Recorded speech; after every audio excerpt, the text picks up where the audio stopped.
The howling wind whipped across the barren Montana landscape, as Finn Zachary urged his exhausted horse through knee-deep snow, the December blizzard of 1885 threatening to claim them both as its victims.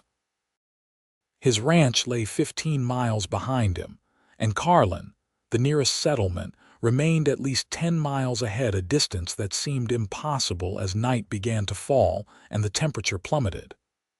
"Come on, Brutus," Finn muttered, his breath crystallizing in the frigid air.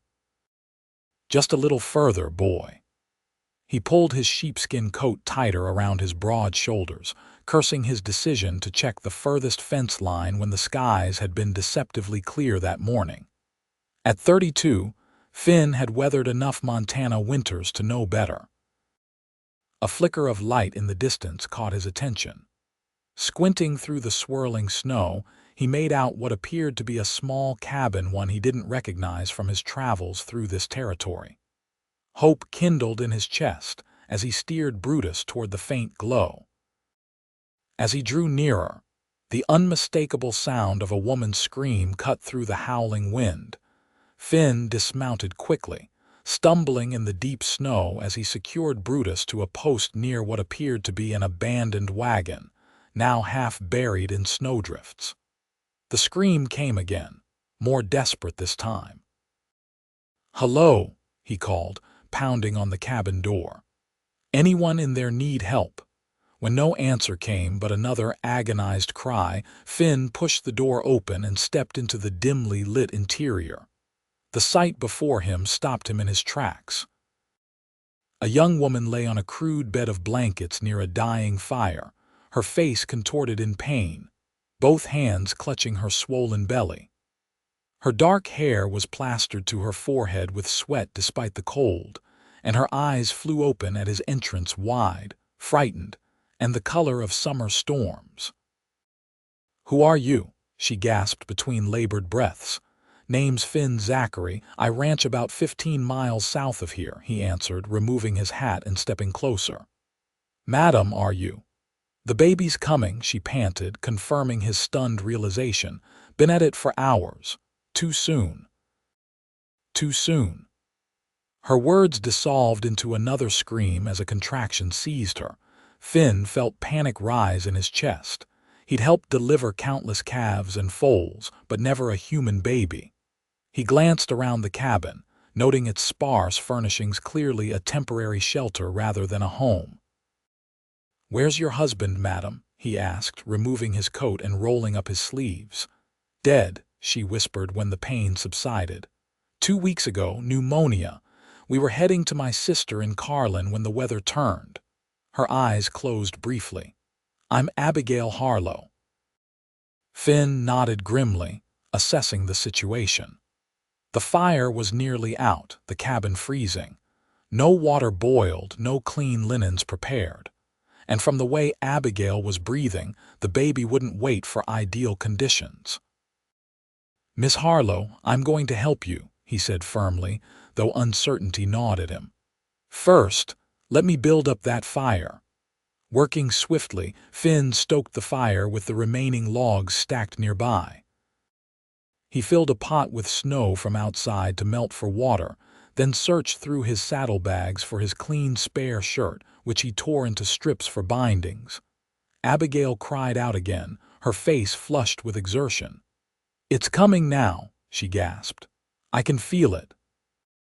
Finn had never felt more out of his depth, but he knelt beside her and spoke with a calm he didn't feel. "I've delivered more animals than I can count, Miss Harlow. We'll get through this together." The next hour passed in a blur of pain and progress. Finn worked methodically, drawing on his knowledge of animal births and following Abigail's gasped instructions. When the baby finally emerged into his waiting hands, tiny, blue, and silent, Finn felt his heart stop. "Come on, little one," he murmured, gently clearing the infant's mouth and nose before rubbing its chest. For a terrifying moment, nothing happened. Then the baby gave a weak cough, followed by a lusty cry that filled the cabin. "A girl," Finn announced, his voice thick with emotion as he wrapped the newborn in his cleanest bandana, then in a blanket. "You have a daughter, Miss Harlow." Abigail's exhausted face transformed with joy as he placed the tiny bundle in her arms. "She's alive," she whispered in wonderment. "I was afraid. With everything that's happened, I feared she wouldn't have the will to live." "Seems to me she's got plenty of that," Finn replied, watching the infant's tiny fists wave in protest at the cold world she'd entered. "She fought her way through a blizzard to get here." Tears slipped down Abigail's cheeks as she gazed at her daughter. "I don't even know what to call her." Finn looked at the pair of them, the exhausted mother and the improbable infant who had defied the odds of the brutal storm. "How about Hope?" he suggested quietly. "Seems fitting for a child who brought light into the darkest night." Abigail looked up, her gray eyes meeting his. "Hope," she repeated softly. "Yes, that's perfect. Hope Harlow." She touched the baby's cheek tenderly. "Welcome to the world, my little Hope." As the blizzard raged outside, Finn set about making the cabin as comfortable as possible. He melted more snow for water, cleaned up as best he could, and fed the fire until the room grew warm. All the while, he found his gaze drawn repeatedly to the woman and child on the makeshift bed. Abigail Harlow couldn't be more than 25, he guessed. Her face, though drawn with exhaustion, possessed a quiet beauty that spoke of inner strength. What kind of courage had it taken for her to push on toward Carlin after losing her husband, heavy with child and with winter closing in? "You should rest," he told her, bringing her a cup of water. "The storm's not letting up any time soon, but we're safe enough in here for now." "Thank you," she murmured, her eyelids heavy. "I don't know what would have happened if you hadn't come along." Finn didn't want to consider that possibility. "Get some sleep. I'll keep watch." As Abigail drifted into exhausted slumber with Hope nestled against her, Finn settled in a chair near the fire. The cabin was just one room with few provisions, clearly meant as temporary shelter for travelers rather than a home. Through the night, he rose periodically to check on both mother and child, to add wood to the fire, and to peer out at the relentless storm. By morning, the blizzard showed no signs of abating. Finn ventured out briefly to care for Brutus and to retrieve what supplies he could from Abigail's wagon. Among her possessions, he found a small trunk containing baby clothes and blankets, items prepared with hope and expectation, that now seemed all the more poignant given her circumstances. When he returned, stamping snow from his boots, Abigail was awake and attempting to sit up, Hope cradled in one arm. "Easy now," he cautioned, moving quickly to her side. "You shouldn't be moving much yet." "I need to feed her," Abigail explained, a flush coloring her cheeks. Finn nodded awkwardly. "I'll just step outside for a moment, in this blizzard." "Don't be ridiculous," she replied with unexpected firmness. "Just turn your back if it makes you more comfortable." Chastened, Finn busied himself with preparing a simple breakfast from the provisions he'd found. Behind him, he heard the soft sounds of Abigail murmuring to her daughter, the baby's occasional squawk, and then the rhythmic quiet that told him Hope was nursing. "I found some baby things in your wagon," he said after a while, still facing away, "and some food stores. Enough to see us through a few days, I reckon." "A few days," Abigail repeated, her voice strained. "I don't know how to thank you for your help, Mr. Zachary, but I can't impose on you that long." "Once the storm breaks, Miss Harlow," Finn interrupted, turning to face her now that Hope had finished feeding and was wrapped up again. "You just gave birth in the middle of nowhere during the worst blizzard I've seen in years. You're not imposing, and you're certainly not going anywhere soon." He set a plate of hardtack and jerky beside her. "And it's just Finn. Mr. Zachary was my father." The ghost of a smile touched her lips. "Then I'm Abby, not Miss Harlow." Over the next 3 days, as the storm gradually spent its fury, they fell into an unexpected rhythm of coexistence.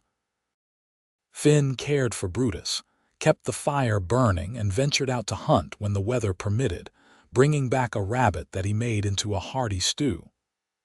Abby regained her strength gradually, caring for Hope and sharing stories of her life before the journey to Carlin. He learned that she had grown up in Pennsylvania, the daughter of a schoolteacher and a carpenter. She had married Thomas Harlow, a freight driver with dreams of starting a ranch in Montana Territory, just 2 years earlier. They had been on their way to join Abby's sister and brother-in-law in Carlin when Thomas had fallen ill. "We thought it was just a cold at first," she explained on the evening of the 3rd day, as they sat beside the fire with Hope sleeping between them. "But it settled in his lungs so quickly. By the time we reached the last trading post, he could barely breathe." She looked down at her hands. "The fever took him 3 days later." "I'm sorry," Finn said simply. Abby raised her eyes to his. "What about you? You mentioned a ranch." Finn nodded, poking at the fire. 5 years now." "Nothing fancy, but it's mine. Came out here after the war with not much more than the horse I rode in on and built it up bit by bit." "You fought in the war?" she asked. "Union cavalry," he confirmed. "Joined up in '63 when I was just 17. Too young to understand what I was getting into." He fell silent, unwilling to revisit those memories. Abby seemed to sense his reluctance and changed the subject. "And no family waiting for you at that ranch?" "Not anymore," Finn admitted. "Had a wife once. Sarah. She didn't take to ranch life or to me, as it turned out. Went back east 3 years ago." Abby's expression softened. "I'm sorry," Finn shrugged. "It's for the best. Some people aren't cut out for life out here." He glanced at her. "Takes a special kind of grit." "Is that a compliment, Mr. Zachary?" she asked, the hint of a smile playing at her lips. "Just an observation, Mrs. Harlow," he replied, finding himself smiling back. On the morning of the 4th day, the storm finally broke, revealing a transformed landscape glittering under a bright winter sun. Finn stepped outside to assess their situation. The snow had drifted to incredible heights in places, making travel difficult but not impossible. They were still at least a day's journey from Carlin, however, and Finn had serious doubts about Abby's ability to make such a journey so soon after giving birth. "We could stay here another week," he suggested when he returned inside. "Give you more time to recover." Abby shook her head firmly. "We can't. The supplies won't last, and Hope needs a proper doctor to check her." She hesitated. "But I don't think we can make it to Carlin directly." "My ranch is closer," Finn heard himself saying. "About half the distance. We could rest there, resupply, then continue to Carlin when you're stronger." The look of relief on Abby's face made something tighten in Finn's chest. "That would be wonderful," she said. "If you're sure it's not too much trouble." "No trouble at all," he assured her, though he wondered briefly what he was getting himself into. His ranch was functional but sparse, a bachelor's domain with few comforts. But it was warm, well-stocked, and safe. "We'll leave tomorrow if the weather holds." The journey to Finn's ranch the next day proved challenging. He fashioned a sled from parts of Abby's wagon, piling it with her trunk and supplies. Abby rode Brutus, Hope securely bundled and strapped to her chest, while Finn led them on foot, breaking trail through the deep snow. By mid-afternoon, exhaustion had taken its toll on all of them. Brutus plodded forward stubbornly. Abby swayed in the saddle despite her best efforts to remain alert, and even Hope's usual cries had subsided to whimpering. "There it is," Finn announced finally, pointing to a plume of smoke rising from the chimney of a sturdy log cabin nestled in a protected valley. "Home, sweet home." Relief washed over Abby's pale face. "It looks wonderful." As they approached, the door of the cabin flew open and a burly man with a graying beard emerged, rifle in hand. "Finn Zachary, you damn fool, been worried sick about you," the man called out, lowering his weapon. His eyes widened as he took in the sight of Abby and the baby. "What in tarnation?" "Earl," Finn greeted his foreman with a tired nod. "Meet Mrs. Harlow and her daughter, Hope. They'll be staying with us for a while." Earl McIntosh had been running the ranch in Finn's absence, having taken shelter there when the blizzard hit. His weathered face registered shock, then concern as he helped Abby dismount. "Madam, you look about ready to drop," he observed gruffly. "Let's get you and that little one inside right quick." The interior of Finn's cabin was rustic but well maintained. A large main room served as kitchen and living area, with 2 doors leading to what Abby presumed were bedrooms. A fire blazed in the stone hearth, filling the space with welcome warmth. "You'll take my room," Finn said, showing her to the larger of the 2 bedrooms.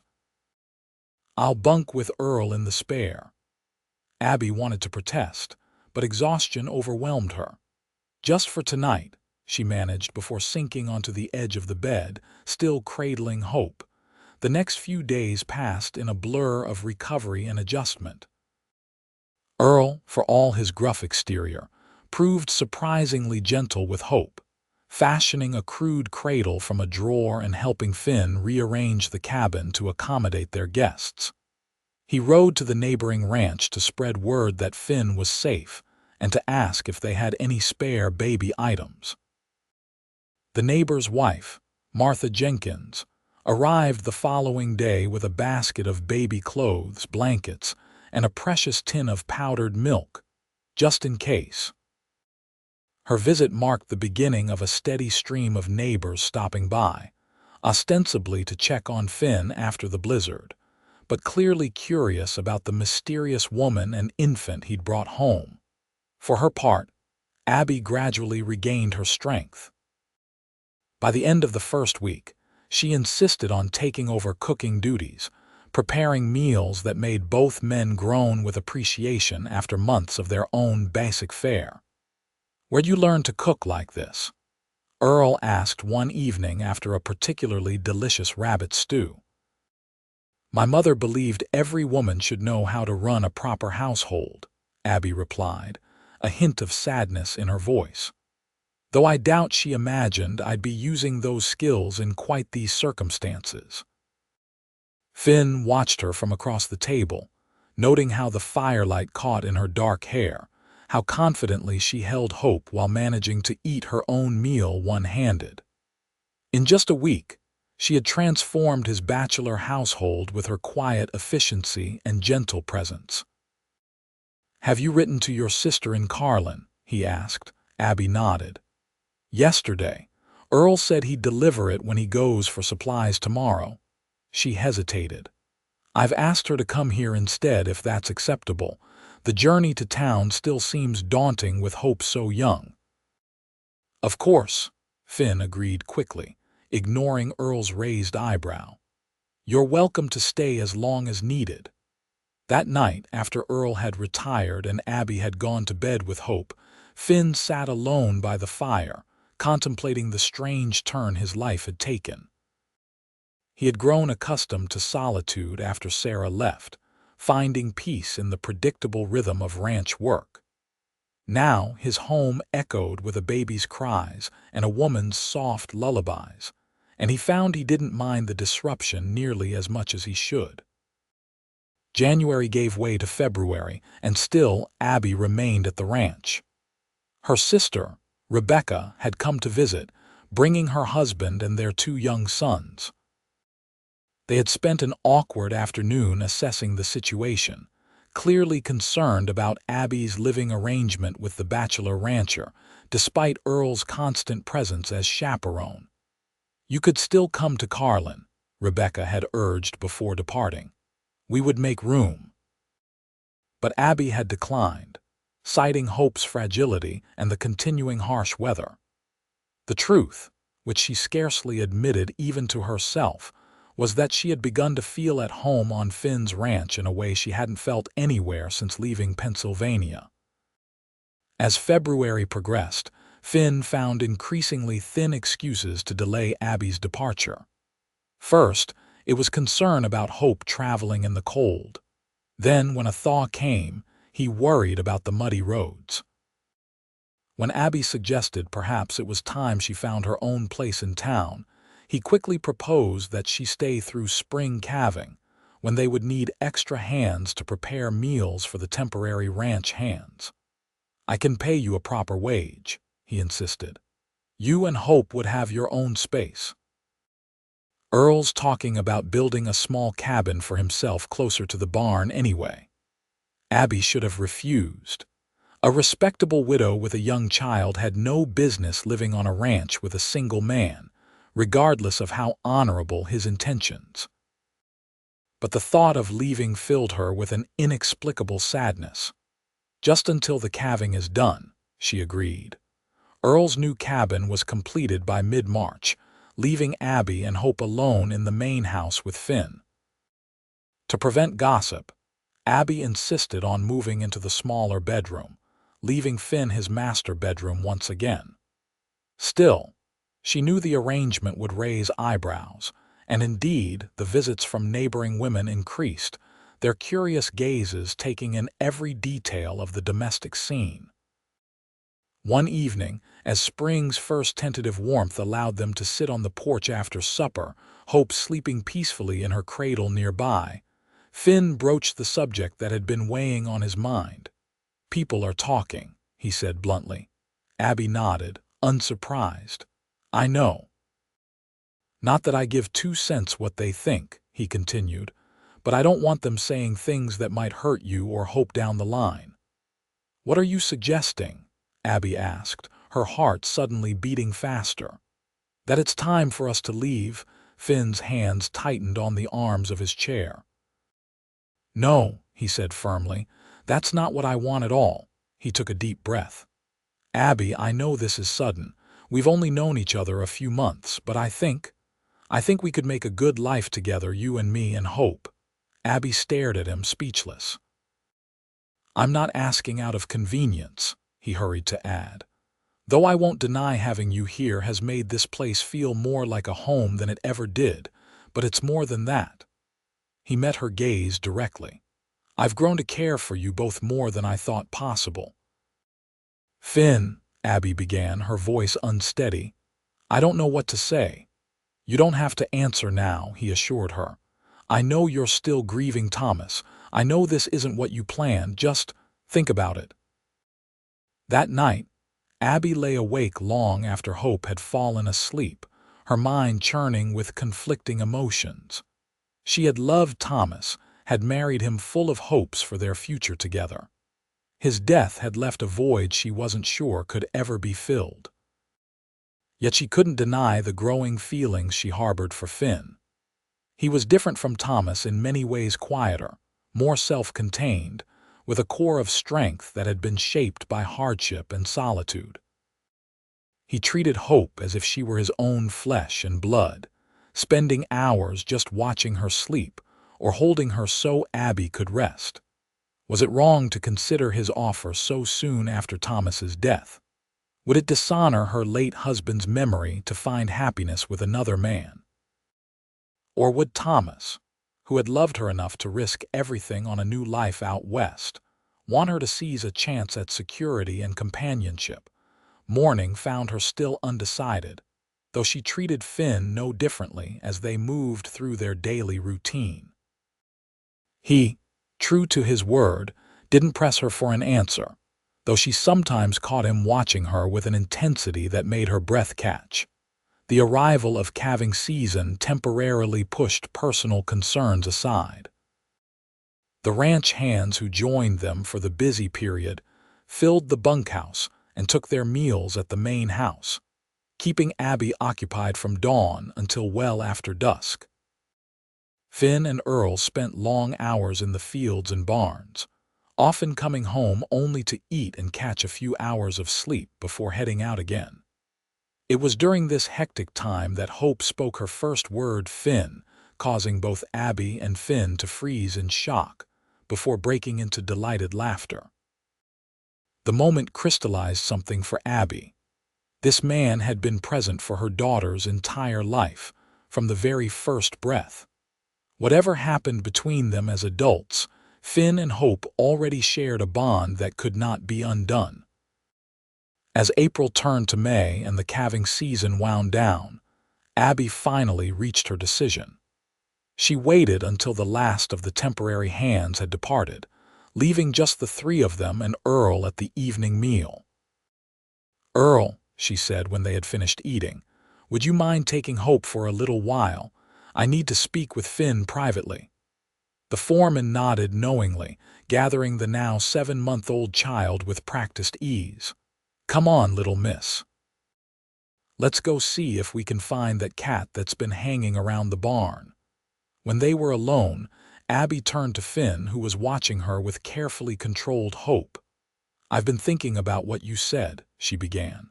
"About us making a life together." Finn nodded, his expression guarded. And I think I would like that very much," she replied softly. The transformation of his face from tension to joy was something Abby knew she would remember for the rest of her days. He crossed the room in 2 strides, gathering her hands in his. "Are you certain?" he asked. "I don't want you to feel obligated because of circumstances." Abby shook her head. "I'm certain. These past months have shown me what kind of man you are, Finn Zachary. Honorable, hardworking, kind." She smiled up at him. "The kind of man I would be proud to call my husband and Hope's father." Finn's eyes shone with emotion. Slowly, giving her every chance to pull away, he lowered his head and kissed her their first kiss, gentle and questioning at first, then deepening as she responded. When they finally separated, both slightly breathless, Finn rested his forehead against hers. "I promise you won't regret this, Abby. I'll spend every day making sure of it."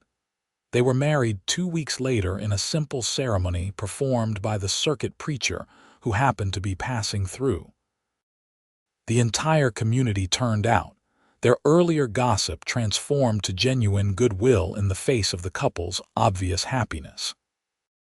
Hope, dressed in a white gown that Martha Jenkins had sewn specially for the occasion, remained remarkably quiet throughout the proceedings, as if sensing the importance of the moment. "I now pronounce you man and wife," the preacher declared, beaming at the new family. "Mr. and Mrs. Finn Zachary." The celebration afterward was joyous if modest, with tables set up outside the cabin and everyone contributing food and drink. Earl, serving as best man, gave a gruff toast that brought tears to Abby's eyes. "To the boss and his new missus," he declared, raising his glass. "And to little Hope, who brought him together in the first place. May your family always find shelter from life's storms." Later that night, after the guests had departed and Hope was asleep in her new nursery, the former spare bedroom now transformed with a proper crib and cheerful curtains, Finn and Abby stood on the porch, arms around each other as they gazed up at the star-filled sky. "Happy?" Finn asked, pressing a kiss to her temple. "More than I ever thought possible again," Abby admitted. "When Thomas died, I thought my chance at happiness died with him. I was just focused on survival for me and for Hope." Finn tightened his embrace. "You did more than survive, Abby. You thrived. You're the strongest person I know." She turned in his arms to face him. "Hope and I wouldn't be here if not for you, Finn. You saved us that night." "Maybe," he acknowledged. "Or maybe you saved me. This place was just a house before you came. Now it's a home." As they sealed the sentiment with a kiss, Abby felt a sense of rightness settle over her. Their beginning had been unlikely a chance encounter in a blizzard, a birth that could have ended in tragedy, but instead marked the beginning of something beautiful. Whatever challenges lay ahead, they would face them together. Their little family forged in the crucible of a Montana winter, and tempered by the healing warmth of spring. Summer passed in a blur of ranch work and domestic bliss. Finn expanded the main cabin, adding 2 more bedrooms for the future, as he put it with a meaningful glance that made Abby blush. Hope grew strong and curious, crawling everywhere and pulling herself up on furniture, her dark hair and gray eyes so like her mother's capturing the heart of everyone she met. The community, having accepted the unusual circumstances of their union, embraced the Zachary family fully. Abby found herself included in quilting circles and church socials, while Finn's standing as a respected rancher only increased with his new status as family man. In late August, as they celebrated Hope's first birthday with a small gathering of neighbors, Abby pulled Finn aside with news she had been saving for a special moment. "I have a gift for you," she told him, eyes shining. "For me? But it's Hope's birthday," he replied, confused. Abby took his hand and placed it gently on her stomach. "It seems Hope won't be an only child much longer." Finn's expression transformed from puzzlement to wonder. "You're sure?" "The doctor in Carlin confirmed it yesterday when I went to town with Martha," she nodded. "Next spring, we'll have another little one to welcome." Finn swept her into his arms, mindful of curious onlookers but unable to contain his joy. "I love you, Abby Zachary," he whispered fiercely. "You and Hope and this new little one, you've given me more than I ever dreamed possible. And you've given us a home, a family, a future," she replied, blinking back happy tears. "All because you happened to see a light in a blizzard." "Best detour I ever took," Finn agreed, kissing her lightly before they returned to their guests. The winter of 1886-1887 proved almost as harsh as the previous year. But this time, Abby faced it from the security of a solid home, with a husband who doted on her growing belly and a daughter who was beginning to form her first sentences. The cabin, snug and well-provisioned, rang with laughter even during the coldest nights. On a clear, cold morning in early March, as the first hints of spring began to appear in patches of bare ground and swelling buds on the trees, Abby went into labor. Unlike Hope's dramatic entry into the world, this birth proceeded smoothly, with Martha Jenkins serving as midwife and Finn pacing nervously outside the bedroom door, Hope on his hip. "It's a boy," Martha announced triumphantly, opening the door to admit the anxious father. "A fine, strong son." Finn entered reverently, Hope squirming to get down and see her new sibling. On the bed, Abby looked tired but radiant, a small bundle cradled in her arms. "Come meet your son," she invited, her voice soft with wonder. Finn sat carefully on the edge of the bed, setting Hope beside him where she could see the baby's face. "He's perfect," he breathed, touching the infant's cheek with a gentle finger. "What shall we call him?" Abby smiled up at her husband. "I was thinking Thomas Finn Zachary, if that suits you." To honor the past and the present, emotion tightened Finn's throat. "It suits me just fine," he managed. Hope leaned forward, her small face solemn as she regarded her brother. "Baby," she declared with the certainty of a nearly 2-year-old. "My baby." "That's right, sweetheart," Abby laughed. "Your baby brother. You'll help take care of him, won't you?" Hope nodded seriously before turning her attention back to her father. "Finn, hold baby."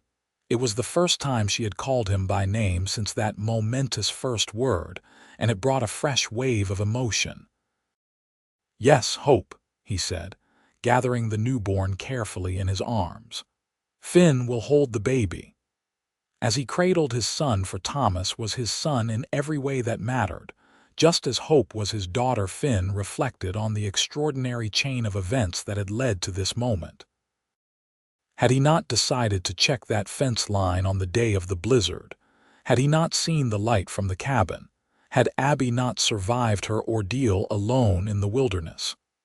Any deviation in their paths might have prevented this family from forming. The years that followed brought both joys and challenges. The ranch prospered under Finn's careful management, allowing them to build a larger house as their family grew. After Thomas came Rebecca, named for Abby's sister, and then twins James and John, who kept everyone on their toes with their mischief. Hope, as the oldest, developed a serious responsibility beyond her years. By the time she was 10, she was helping care for her younger siblings, assisting Abby with household tasks, and beginning to learn ranch operations from Finn. Her quiet competence reminded Finn so much of Abby that it sometimes took his breath away. "She has your spirit," he told his wife one evening as they watched Hope teaching 5-year-old Rebecca how to set the table. "That same determination." Abby smiled, leaning against his shoulder as they sat on the porch of their home. "She has your heart," she countered, always looking out for others. Time seemed to accelerate as the children grew. Hope, blossoming into a beautiful young woman with her mother's dark hair and stormy eyes, began to attract attention from young men in the area, much to Finn's dismay. "She's too young," he grumbled when 16-year-old Hope was invited to a dance by the blacksmith's son. "She's the same age I was when I started courting Thomas," Abby reminded him gently. "And Nathan Morgan is a perfectly respectable young man." "That's what worries me," Finn muttered, though he gave his permission for the outing. In 1903, as Hope prepared to leave for college in Helena, the first Zachary to pursue higher education, Finn found himself struggling with the impending change. On the eve of her departure, he invited her for a ride to the furthest pastures, where the land opened up to a magnificent view of the distant mountains. "This was always my favorite spot on the ranch," he told her as they dismounted to watch the sunset. "I come here when I need to think." Hope nodded, understanding in her eyes. At 18, she had grown into a poised young woman with a quiet confidence that impressed everyone who met her. "I remember you bringing me here when I was little," she said. "You used to tell me stories about the mountains." Finn smiled at the memory.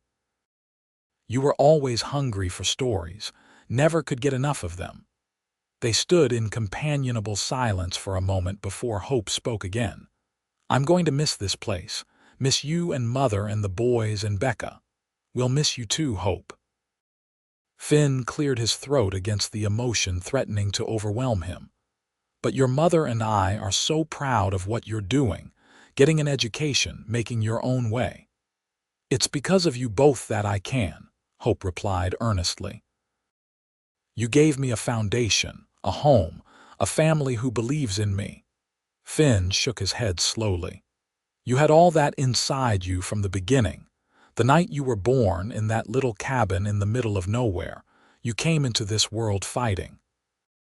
Your mother and I just tried to nurture what was already there." Hope's eyes filled with tears. "Mother told me the story again last night, how you found her in the blizzard, delivered me, named me." "Best thing I ever did," Finn said simply. "Finding you both changed everything for me." "She said you saved our lives," Hope continued. "That we wouldn't be here if not for you." Finn looked out over the land that had been his home for over 20 years, the ranch that had grown along with his family. "Maybe that's true in a way," he acknowledged. "But Hope, the truth is, you and your mother saved me too. I was just existing before you came along. You taught me how to live." Hope slipped her hand into his, the gesture reminiscent of the little girl who had once looked up at him with complete trust. "I love you, Father." The word still had the power to move him, even after all these years. Though he had formally adopted Hope after marrying Abby, he had never tried to replace the memory of Thomas Harlow. Yet Hope had chosen, of her own accord around her 5th birthday, to call him father rather than Finn. "I love you too, Hope," he replied, squeezing her hand. "More than you'll ever know." As the sun sank behind the mountains, casting long shadows across the land, father and daughter turned their horses toward home, where Abby would be waiting with a special dinner to celebrate Hope's last night before leaving for school. The ranch house glowed with warmth and light as they approached, smoke curling from the chimney into the twilight sky. Through the windows, they could see Abby moving about the kitchen, the boys setting the table, little Rebecca arranging wildflowers in a vase. "Look at that," Finn said softly, reining his horse to a stop for a moment to take in the scene. "That's what it's all about, Hope. Having somewhere to come home to, people who love you no matter what." Hope nodded, her face illuminated by the golden light from the windows. "I'll always come home," she promised. And as they dismounted and walked toward the house, Finn knew it was true. The bonds forged in that desperate night 17 years earlier, bonds of love, sacrifice, and hope, had created a family that would endure long after he and Abby were gone. Abby met them at the door, her beauty undimmed by the passing years, her eyes as clear and deep as the day he'd first seen her in that storm-battered cabin. "There you are," she said, drawing them both inside with a smile that still had the power to take Finn's breath away. "Just in time. Everything's ready." As they gathered around the table, the family Finn had never expected to have, he caught Abby's eye across the laughing, chattering children. The look that passed between them held volumes, memories of struggle and triumph, of joy and sorrow, of a journey that had begun in the unlikeliest of circumstances. A journey that had started when a cowboy found a woman giving birth alone in a blizzard, delivered her baby, and named it Hope. A journey that had transformed that single act of kindness into a lifetime of love.